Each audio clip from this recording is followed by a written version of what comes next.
Happy Sankrant. तर आपण संक्रांतीसाठी कुरमुऱ्याचे लाडू करणार आहोत। तुमच्याकडेही करतात का कुरमुऱ्याचे लाडू?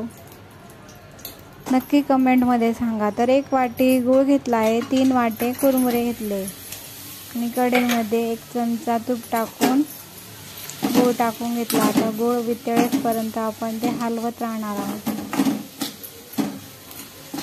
5-6 मिनिटांनंतर आपला गूळ वितळून गेलेला आहे।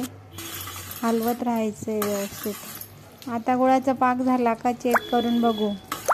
वाटीमध्ये पाणी घेतले, त्याच्यात थोडा गूळ टाकून पाहिला तर गुळाची गोळी झाली आहे, याचा अर्थ पाक झालेला आहे। 2-3 मिनिटं आपण राहू देणार आहोत। नंतर मी त्याच्यात कुरमुरे वाटीने मोजून 3 वाटी कुरमुरे, ज्या वाटीने आपण गूळ घेतला होता त्याच डब्याने मोजतो, मी डब्याने घेतलं होतं। 3 डबे मी कुरमुरे घेतले, मिक्स करून घेतलं। 1-2 मिनटं गॅस चालू राहू द्यायचा आहे।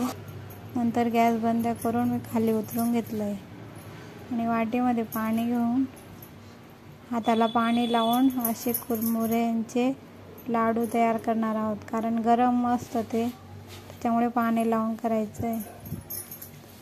आता याच प्रकारे मी सर्व कुरमुऱ्यांचे लाडू करून घेणार आहे।